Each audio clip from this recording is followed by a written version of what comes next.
Le cœur humain n'est jamais neutre. Il se fortifie ou il se fissure.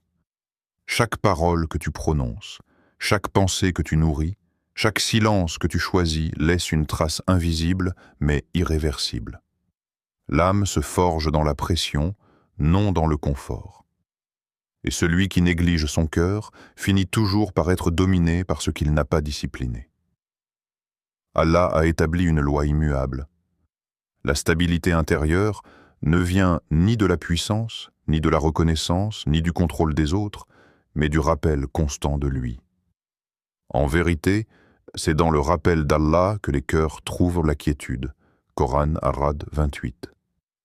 Ce rappel n'est pas une simple répétition des lèvres, c'est une présence qui redresse l'intention, apaise la colère et purifie le regard porté sur le monde.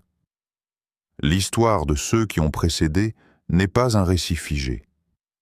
Les califes bien guidés, radiyallahu anhum, ont porté le poids du pouvoir sans laisser le pouvoir entrer dans leur cœur. Umar ibn al-Khattab, radiyallahu anhu, craignait l'injustice même lorsqu'il détenait l'autorité suprême. Leur force ne venait pas de la domination, mais d'une vigilance intérieure constante face au nafs. Le prophète Mohammed a posé un critère clair, intemporel, qui renverse les illusions humaines.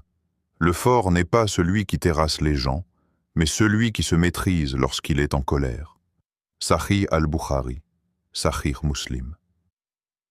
La maîtrise de soi n'est pas une faiblesse contenue, c'est une puissance dirigée. Celui qui contrôle sa langue, son regard et son impulsion protège son cœur avant tout. Ibn al-Qayyim expliquait que le cœur est comme un récipient. Ce que tu y verses finit par déborder dans tes actes. Al-Ghazali rappelait que la corruption commence toujours à l'intérieur avant d'apparaître à l'extérieur.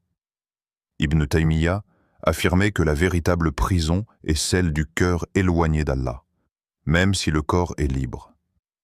Ces paroles convergent vers une même vérité.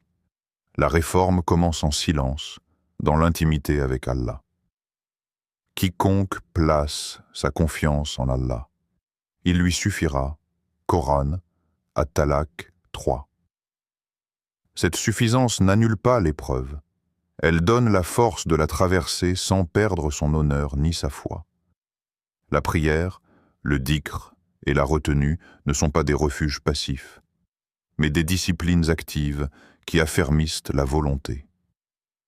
Le prophète a également averti « Celui qui croit en Allah et au jour dernier, qu'il dise du bien ou